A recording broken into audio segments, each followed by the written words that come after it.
Caros amigos, que a paz de Jesus esteja em nossos corações, mais esse dia 12 de maio de 2021, em que iniciamos mais uma tarefa no Centro Espírita Paz do Senhor. Antes de iniciarmos a nossa tarefa, faremos então uma prece para nos harmonizar e assim podermos dar continuidade ao trabalho feito nessa tarde. Jesus, mestre amigo, gostaríamos de te agradecer por mais esse momento, por mais essa oportunidade que estamos tendo de entendimento da doutrina espírita. Ajuda-nos, Senhor, a conseguirmos superar cada uma das nossas dificuldades através do conhecimento, do esforço natural, do esforço próprio. Abençoa cada um dos nossos lares, dos nossos familiares, e que possamos em conjunto aprender mais para podermos continuarmos no nosso progresso. Obrigado, Jesus, por mais essa oportunidade. Que assim seja. A tarefa que nos coube hoje é do Livro dos Espíritos, que fica localizado na segunda parte de O Livro dos Espíritos, no capítulo 7, que intitula Da Vida Espírita.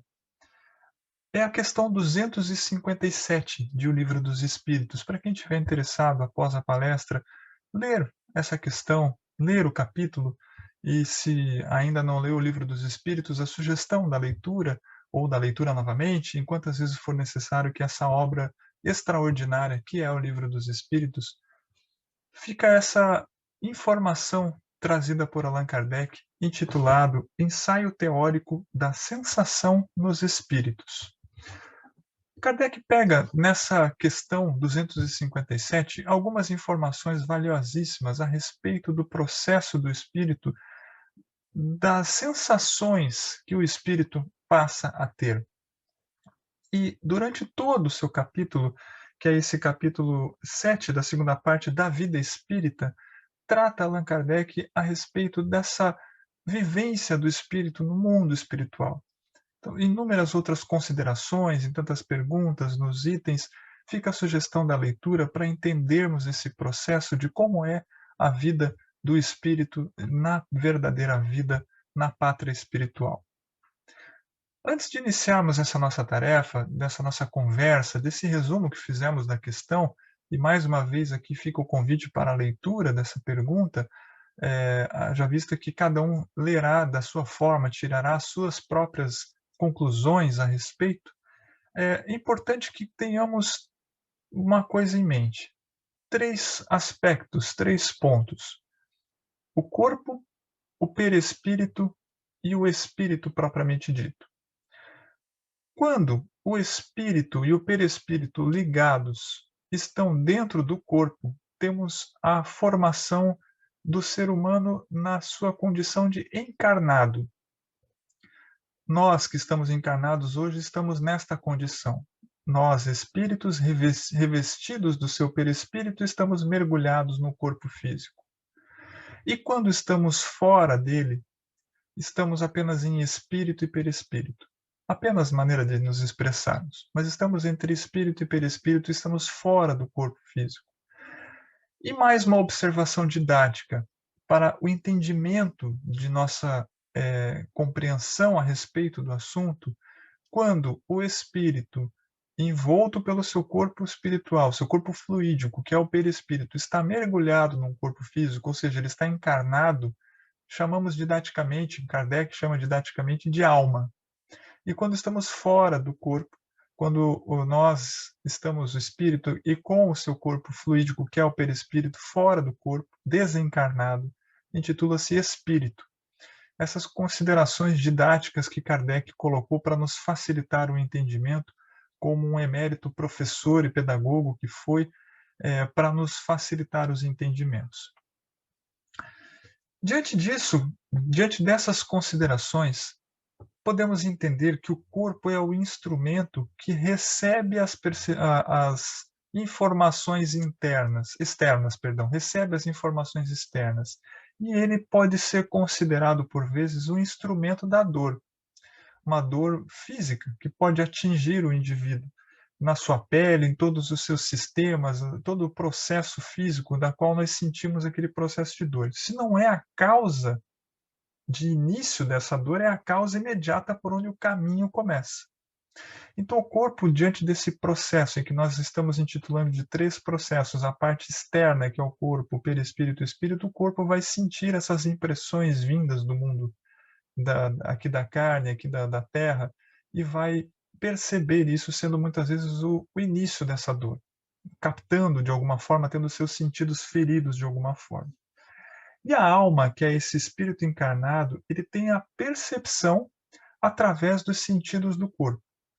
Então, o corpo recebe as informações vindas de fora, recebida esta informação através dos seus sentidos, da visão, do olfato, do tato, enfim, todos os sentidos do que o sistema nervoso, que todo o corpo permite, ele recebe e transmite, e o espírito recebe essa informação, transmite do corpo para o espírito, para ele receber essa sensação através dos sentidos.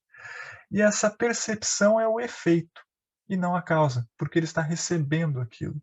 Ou seja, o corpo recebe o estímulo da dor e repassa para a alma. E aqui temos essa consideração novamente nesse ponto factual, em que o espírito, com o seu perispírito, está mergulhado no corpo, está encarnado, portanto, este é considerado como alma. Uma vez então que recebe esses estímulos físicos vindos de fora, ele irá sendo colocado, sendo recebido, percebido através dos sentidos do corpo, que será transmitido para a alma que está ali unida a este corpo num processo de encarnação. A lembrança da dor que a alma guarda pode ser muito sofrida, porque ela recebe aquela informação e fica guardado nessa sensação, essa lembrança que ela permanece de acordo com essa dor. Mas não tem uma ação física, basta aquela lembrança, mas a alma propriamente dita no seu interior ali, ela não tem essa ação física, nem o frio, nem o calor, nem nenhum outro tipo de circunstância são capazes de desorganizar ou de ferir os tecidos mais sutis da alma. Quando acontece isso é no corpo, e a alma recebe essas informações e guarda por si mesma essas lembranças dessa sensação um tanto quanto desagradável que pode ter acontecido. É possível que uma lembrança ou uma grande preocupação de um mal físico possam produzir no indivíduo efeitos de lembrança ou até sentir aquilo. Na sua memória afetiva, muitas vezes ele pode sentir aquilo, mas nada mais é do que uma lembrança na alma, não propriamente dito no corpo físico, como traz a questão. É comum que uma pessoa que sofreu uma amputação de um membro sinta a dor, né, naquele local do membro amputado, a chamada dor fantasma. E como nos diz Kardec, podemos estar certos de que não está aí a sede da dor, no membro amputado, e sim nessa lembrança, o que o cérebro guardou dessa impressão que ficou desse membro. Então fica nesse sentimento onde que a alma passa a perceber a lembrança dessa dor, dessa circunstância que o provoca, essa chamada dor fantasma nos indivíduos que tiveram membros amputados. Certo é pensar que o mesmo aconteça com o sofrimento com o espírito após a morte. Essas lembranças que o espírito traz depois da morte, essas sensações, tudo isso que fica martelando esse seu pensamento, são lembranças que ele traz. E quando se estudou o perispírito, propriamente dito, que é este corpo fluídico que envolve o espírito, e quando ambos estão mergulhados no corpo, torna-se a alma, e fora do corpo volta a ser espírito, como diz o livro dos Espíritos, que é a alma depois de morrer, volta a ser espírito, que é o homem depois de morrer, entre aspas, volta a ser espírito. Então o perispírito, ele tem um papel muito importante, de suma importância em todos os fenômenos espíritas, nas aparições vaporosas ou nas tangíveis, na aparição que o espírito se manifesta para os olhos visíveis, tangíveis das pessoas, em que pode ser tocado, em que a sua visão fica mais, a sua aparência fica mais vaporosa, mas o espírito aparece para as pessoas, no estado que o espírito se encontra depois da morte. Isso tudo é a influência do perispírito, a importância do perispírito. na ideia que frequentemente manifesta que ainda está vivo quando o espírito desencarna. Observa ele a si mesmo, vê olha a si mesmo, olhando o seu perispírito, na verdade, e acredita que está vivo, porque está vendo, porque não mudou absolutamente nada, continua tocando em sua própria mão, seu próprio corpo, e julga-se, portanto, ainda vivo. Nas situações mais comoventes de suicidas, por exemplo, um sofrimento terrível dos que se entregam aos bens materiais, em outros casos, o perispírito é a chave da explicação desses fenômenos de sofrimento desses espíritos pela ideia que fazem de que ainda estão vivos. O perispírito é o laço, então, que prende esse espírito ao corpo. E o espírito, quando está em algum ambiente, ele tira desse meio ambiente, do fluido universal, da energia que está nesse ambiente, nesse planeta, ele tira desse mundo essa energia para constituir o seu perispírito, para conseguir adequar-se vibratoriamente àquela região, àquele mundo. O perispírito participa, ao mesmo tempo, da eletricidade do fluido magnético até certo ponto da matéria inerte. A melhor parte da matéria, a quintessência, como alguns dizem, a melhor parte da matéria inerte é o princípio da vida orgânica, mas não da vida intelectual, porque a vida intelectual está no espírito, propriamente dito, que é o ser pensante, que movimenta as coisas, que fala, que pensa, enfim, é ele, espírito, que traz, que é o ser causal. Né? É o agente das sensações exteriores, o perispírito. Então, no corpo, os órgãos são os condutores dessas informações externas que atingem o corpo de alguma forma, ferindo os seus sentidos e levam até o perispírito, transmitindo essa condução de informação do corpo para o perispírito, fazendo com que chegue na alma ou no espírito, né?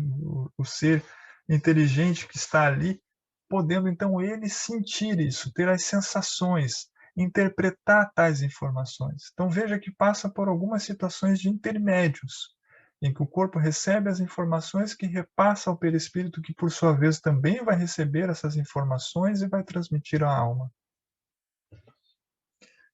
Destruindo o corpo, as sensações se tornam absolutamente gerais no espírito já desencarnado. Uma vez que esse trinômio se desfaz, em que o corpo se destrói, que o corpo se desfaz, perde a vida, volta a alma a ser o espírito, saindo deste corpo, ficando apenas espírito e o perispírito, as sensações que o espírito sente são mais generalizadas e não tão específicas como nós temos aqui enquanto estamos encarnados no corpo. Sentimos algumas partes, sentimos algumas sensações, alguns órgãos um pouco mais que direcionam ou definem um pouco mais. E quando está no espírito, ele sente de uma forma um pouco mais generalizada essas sensações.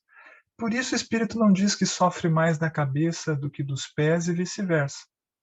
A situação se torna mais generalizada. Liberto do corpo, o espírito pode sofrer, mas não é um sofrimento corporal, porque o corpo, que já estaria recebendo as informações e as percepções deste mundo, já está inerte, já não tem mais vida. Então, se ele sente algum tipo de sofrimento, não é corporal. Muitas vezes pode acontecer do espírito ter um sofrimento exclusivamente moral, mas isso é decorrente do remorso, da consciência pesada, como se diz, né, como se diz por aí, né? É pelo remorso, é pela culpa, e o indivíduo vai sentindo então aquela angústia, aquela dor que está dentro dele próprio, mas não é uma dor física, e sim por conta do remorso, uma dor moral. O espírito ele não sofre mais no inverno do que no verão, porque nenhuma impressão de temperatura o acessa. Como diz Kardec no Livro dos Espíritos, nos experimentos feitos, os espíritos chegam a passar por fogo e nada os atinge, porque essas coisas aqui não são capazes de atingir os tecidos mais sutis da alma ou do espírito. Então a temperatura não influi em absolutamente nada. A dor que sente não é uma dor física propriamente dita. É um vago sentimento íntimo que o espírito sente já fora do corpo. É um vazio que o próprio espírito nem ele sequer compreende bem o que está acontecendo consigo, porque a dor não se acha localizada em um único local, como até então ele estava acostumado dentro do corpo. E porque não há esses agentes exteriores que firam os sentidos do corpo e façam com que a gente localize que seja uma dor específica nas mãos, nos pés, na perna ou em algum lugar, uma dor mais generalizada. Então, são tipos de dores ou sofrimentos diferentes que o espírito sente no mundo espiritual. É mais uma lembrança de que ele vai sentindo dessa dor, fruto desse condicionamento mental, ou seja, desse costume que o espírito teve enquanto passou um período aqui encarnado na Terra. Então é mais essa lembrança desses condicionamentos mental do que uma realidade de dor propriamente dita. Mas são lembranças igualmente penosas, que fazem com que o espírito muitas vezes tenha essa sensação de dor ou de sofrimento já desencarnado, já fora do corpo físico, na condição de espírito propriamente dito. Na ocasião da morte, o perispírito se desprende do corpo mais ou menos rápido. Alguns demoram algumas horas, alguns demoram alguns dias, semanas, meses, talvez até anos, né, para que ele consiga desligar-se totalmente do corpo. O perispírito, uma vez ligado ao corpo físico, vai ligando o seu corpo, vai se ligando ao corpo físico na cromatina das células, vai se aproximando, ligando-se a cada uma das células. E à medida que acaba a vida física, o perispírito vai se desligando de cada uma dessas células, tendo um desgaste natural, muitas vezes vai se desligando em cada uma dessas células até ter um desprendimento total. E aonde acaba a vida física totalmente, o espírito vai se desligando do corpo, propriamente dito. Mas ele tem um tempo mais ou menos rápido. Isso depende muito de cada caso e de cada situação. Durante os primeiros minutos depois da desencarnação, que cessa a vida física, já nos primeiros minutos em que o espírito vai se desligando, vai se retirando do corpo físico, o espírito não encontra uma explicação para a situação em que ele se acha, pois que ainda é algo muito novo, algo que ele ainda não consegue compreender exatamente o que está acontecendo, como se estivesse saindo de um quarto escuro, indo para um quarto claro, não conseguindo enxergar direito, tentando entender o que está acontecendo, ou como se nós estivéssemos acordado num sono muito profundo que não sabemos exatamente aonde estamos, especialmente quando estamos muito cansados, fazendo muitas viagens, acordamos em alguns lugares e não sabemos exatamente aonde estamos, o que está acontecendo, numa certa perturbação, digamos assim, o espírito não entende muitas vezes o que está acontecendo nos primeiros minutos da desencarnação. Acredita muitas vezes que não está morto por se sentir vivo, vê o corpo ao seu lado, sabe que este corpo lhe pertence, mas não entende que esteja separado dele. Por isso dá dificuldade muitas vezes do espírito desencarnado entender que ele realmente já desencarnou, porque ele está vivo, ele está falando, ele está pensando, confrontando totalmente os conceitos que ele tinha de que a morte era o fim, de que acabava tudo, mas se ele morreu ele continua vivo, e este corpo lhe pertence, mas ele não entende como ainda lhe pertence, fica nesse processo de dificuldade do entendimento. E essa situação de complexidade no entendimento desse momento, essa situação ela dura enquanto o perispírito estiver ligado ao corpo. Qualquer ligação. Ainda os filamentos, ainda os pedaços do perispírito que ainda estão no processo de desligar-se do corpo, totalmente, não foi totalmente desligado, está nesse processo ainda, faz com que muitas vezes o espírito passe por essas circunstâncias, passe por essa situação de entendimento, de ainda se achar pertencente àquele corpo. Por isso que muitas vezes o espírito fica com essas situações, né? E nessas circunstâncias é que pode acontecer de muitas vezes o espírito sentir os horrores da decomposição do corpo, né, acreditando que aquilo está acontecendo com ele. Não que o perispírito esteja se decompondo, porque isso não acontece, e tão menos o espírito esteja se decompondo, mas apenas o seu corpo. Então, como ele está ligado a ele, passa a sentir aquilo acreditando que aquilo pode acontecer com ele. Muitas vezes, por algum motivo de uma morte mais drástica, mais rápida, em que as ligações do corpo, né, são feitas de maneira muito abrupta, o suicídio, enfim, por exemplo, não há uma separação do corpo, né, do perispírito com o corpo de uma forma mais rápida, é feito de uma forma muito rápida, não uma forma mais gradual, né? É feito de uma maneira muito abrupta. Então isso gera uma certa complexidade, uma espécie de repercussão moral no indivíduo, no espírito que está ali, e essa repercussão moral transmitida ao espírito que está vendo tudo o que está acontecendo com o seu corpo, então ele ainda se julga fazendo parte daquilo, sentindo muitas vezes as decomposições ou outras coisas que possam estar acontecendo, e o indivíduo torna-se cada vez mais, até naquele momento, muito conturbado, até que seja feito totalmente o desligamento, tirar totalmente os laços unidos ao corpo, né?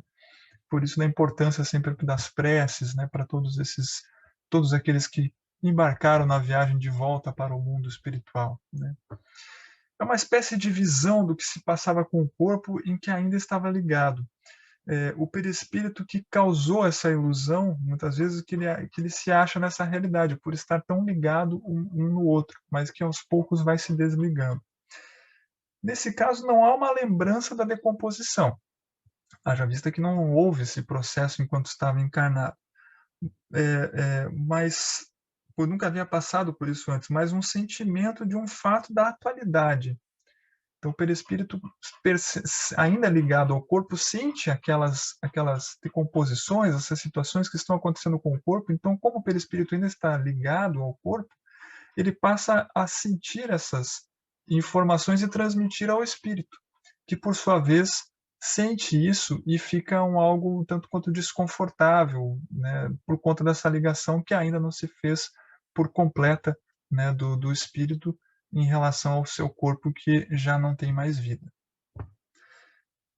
Durante a vida, o corpo recebe impressões exteriores, estímulos, seja eles visuais, seja eles auditivos, seja eles táteis, seja ele qual for. Recebe essas informações exteriores, esses estímulos que ferem os sentidos do corpo. E esses estímulos são muito variados. E esses são transmitidos ao espírito através do perispírito de uma forma muito particular, em que um vai passando para o outro até que o espírito sinta isso e aí vai interpretando essas sensações. É o chamado, o perispírito traz essas informações que transmitem, é chamado fluido nervoso, né, que o perispírito está trazendo essa informação para o corpo. O corpo estando morto, nada mais ele sente, porque o espírito já não está mais ali, já não dá mais o sentido àquele corpo. Então, o corpo estando morto, não há como ele sentir ou interpretar qualquer coisa, porque o ser que lhe dá a vida já não se encontra mais ali. O ser que recebe, interpreta as sensações e traz as respostas aos estímulos já não se encontra mais ali. Então, o corpo estando morto, nada mais sente, pois não tem mais o espírito e o perispírito ali dentro, que seria esse intermediário dos estímulos externos. Desprendido, então, do corpo, o espírito sente sensações, mas já lá não lhe chegam através do corpo, mas chegam as sensações de forma geral, pelo seu perispírito. Então, assim, sendo o perispírito o simples agente de transmissão do corpo para o espírito, ou, né, essa informação toda, o simples agente de transmissão, porque o espírito é o que está que está consciente, ele é a consciência, ele que recebe essas informações e interpreta elas. Seria lógico entender, então, que se pudesse o perispírito existir sem o espírito, ele, o perispírito, nada sentiria exatamente, porque como o corpo que morreu. É o que Kardec traz diante dessa lógica, trazida de que o perispírito ele é esse agente transmissor. Do mesmo jeito, se o espírito não tivesse o perispírito, não teria acesso a todo tipo de dor. Então Deus criou dessa forma o corpo, o perispírito e o espírito para que haja esses intermediários levando essas informações. E se não tivesse isso, não haveria como o espírito sentir a dor, porque não tem o agente que faça sentir essas dores. É o que acontece com os espíritos puros, por exemplo. Quanto mais o espírito se purifica, mais sutil se torna a essência do seu perispírito. E assim a influência material diminui, à medida que o espírito progride, ou seja, à medida que o próprio perispírito se torna menos grosseiro, menos essas ações materiais lhe atingem. É o que consta as informações na questão 257 do Livro dos Espíritos, da sutileza desse espírito. Quanto mais o espírito estiver no seu progresso moral, quanto mais elevado, mais sutil se torna o seu perispírito. E menos ações da matéria densa, propriamente dito, vão lhe atingir de alguma forma. Dizer que os espíritos são inacessíveis às impressões de uma matéria que conhecemos, estes são os espíritos mais elevados. São esses espíritos que acabam trazendo essa consideração de elevação mais profunda. O mesmo não acontece aos espíritos de perispírito mais denso. Esses espíritos com o perispírito mais denso, eles trazem essas informações mais densificadas, porque eles mesmos, em seu nível evolutivo, nível intelectual, nível moral, especialmente o nível moral, faz com que o seu perispírito seja um pouco mais densificado e menos sutilizado. Ao contrário dos espíritos moralizados, moralmente evoluídos, que vão trazer o seu perispírito muito mais sutil, com muito mais menos percepções da matéria densa como nós conhecemos ainda. Então, a evolução, a sutileza do perispírito em alguns mundos evoluídos, coisas que nós nem suspeitamos que exista ainda, pelo nível evolutivo que esses espíritos se encontram. Mas um dia chegaremos lá. Um dia conseguiremos ter informações outras a respeito de todas as sutilezas da matéria. Conseguiremos trazer, então, transformarmos no nosso nível evolutivo moral, intelecto moral, vamos conseguindo ter esse eixo intelecto moral, uma elevação a tal ponto que vamos utilizando cada vez mais o nosso perispírito. Então, o mesmo não acontece aos espíritos que têm um perispírito mais denso, que percebe os sons, os cheiros, esses espíritos que estão mais ligados à sensualidade, às matérias, à hedonia, né, que é essa coisa de desejar sempre os prazeres, as paixões aqui terrenas, né? Esses trazem um perispírito um pouco mais denso e, quando desencarnados, acabam sentindo cheiros, os cheiros mesmo que nós sentimos aqui, os cheiros, os sons, acabam convivendo como se estivessem dentro do corpo. Nestes, as vibrações moleculares do seu perispírito se fazem sentir em todo o ser. E eles chegam ao que o Kardec chama de sensorium comune, que é como se fosse o sentir num lugar só, no seu perispírito sentir num lugar só. É o lugar onde todas as percepções estão, que é o próprio espírito. Então, diante dessas circunstâncias, quanto mais sutilizado for, quanto mais densificado for, a percepção torna-se diferente, a sensação do próprio espírito torna-se diferente. A alma ou o espírito tem em si mesmo a faculdade de todas as percepções, todas elas. Na vida corpórea, elas desaparecem com a grosseria do espírito. Elas acabam ficando limitadas àquelas a grosseria do corpo, perdão. Na vida corpórea, elas desaparecem com a grosseria do corpo, porque ficam limitadas às informações, às influências do corpo, nos sentidos do corpo. E a vida extracorpórea, quando o espírito, a alma torna-se espírito e sai do corpo, desencarna, ele passa a ter, então, um pouco mais dessas sensações mais aguçadas, vai se desanuviando, vai se clareando as suas sensações, os seus sentidos, e à medida que o perispírito se eteriza, vai ficando cada vez mais sutil, ele vai transformando e ficando um pouco mais ampla as suas percepções, conseguindo então perceber o que estava ao seu redor, o que antes ele não percebia quando estava dentro do corpo, que estava um pouco mais limitado, mas fora do corpo não há essas limitações, então ele tem essas percepções e sensações mais aguçadas. Toda vez que o espírito muda de mundo, ele irá retirar do fluido universal essa matéria para constituir o seu perispírito, assim como nós, quando estamos envolvidos numa temperatura externa, buscamos roupas. Então, o espírito, quando busca esse fluido universal nos mundos, para constituir o seu perispírito, assim como nós trocamos de roupa, tentando nos adequar às temperaturas, mais quente, mais fria, seja lá qual for, nós buscamos as roupas para nos adequarmos à temperatura e ficarmos confortáveis. Da mesma forma, o espírito traz essas informações, retira desse fluido universal do mundo onde ele se encontra, para conseguir essa apropriação, essa identificação, né, diante desse local onde ele estaria naquele momento. Assim, quando muda de mundo, o espírito faz essas informações, faz essa troca para conseguir adaptar-se ao seu perispírito.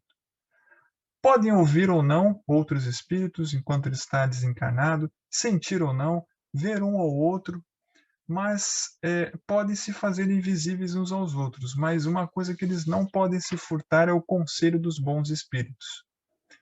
Sempre haverá conselhos de bons espíritos que possam lhes ajudar nessa independência em que eles se encontram no mundo espiritual.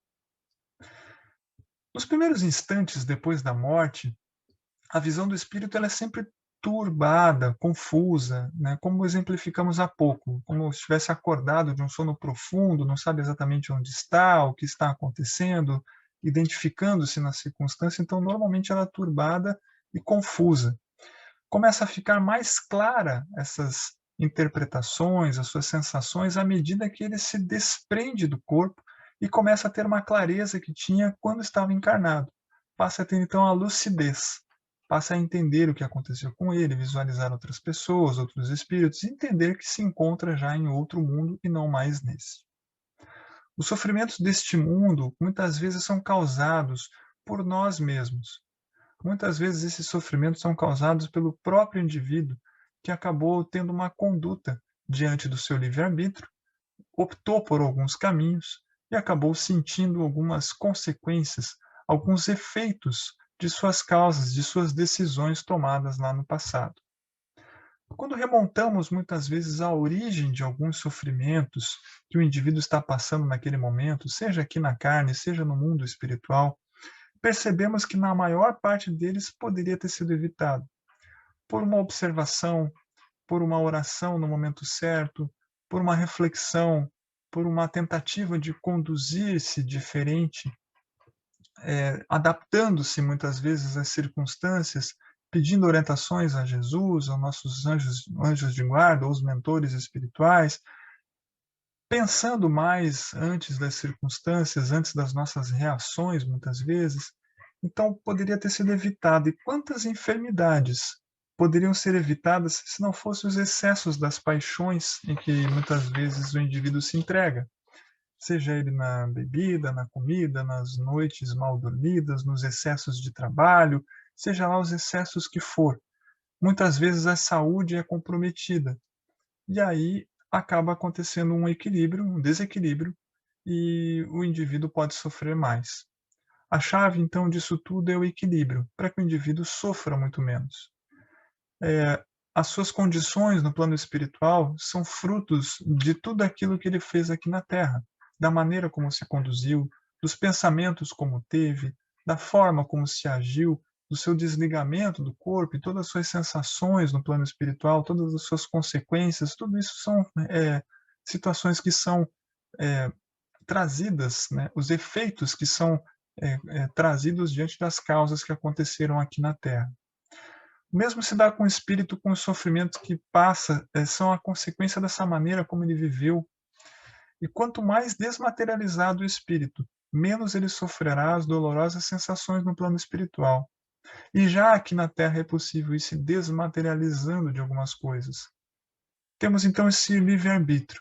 Podemos nos esforçar para domar as nossas paixões, não cultivar o ódio, a inveja, ciúmes, orgulho, egoísmo, todas essas toxicidades que vão atrapalhando o indivíduo, atrapalhando na sua conduta, levando muitas vezes aos sofrimentos.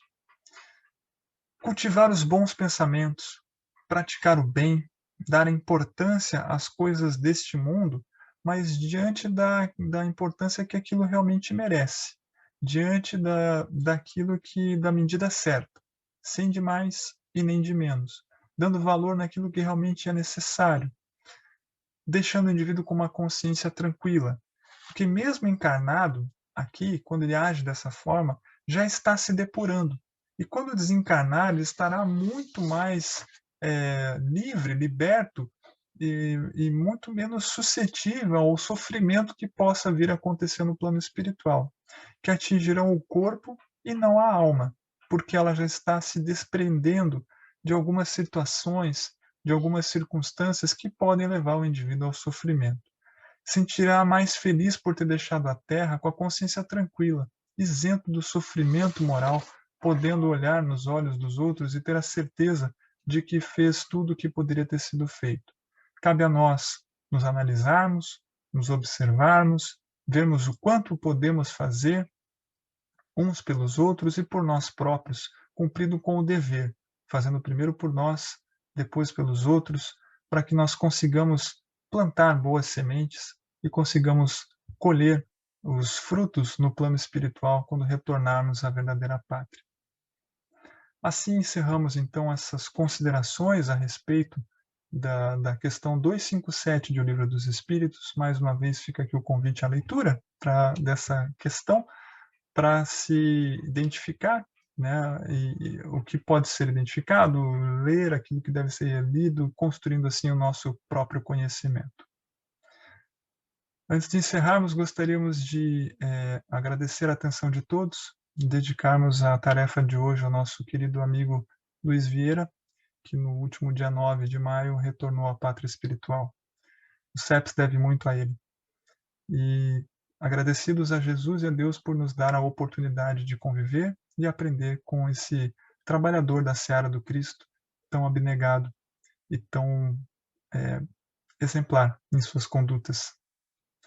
Vamos então serenar os nossos pensamentos e agradecer a Jesus e a Deus por mais esta oportunidade de aprendermos, de conseguirmos nos estruturar um pouco mais.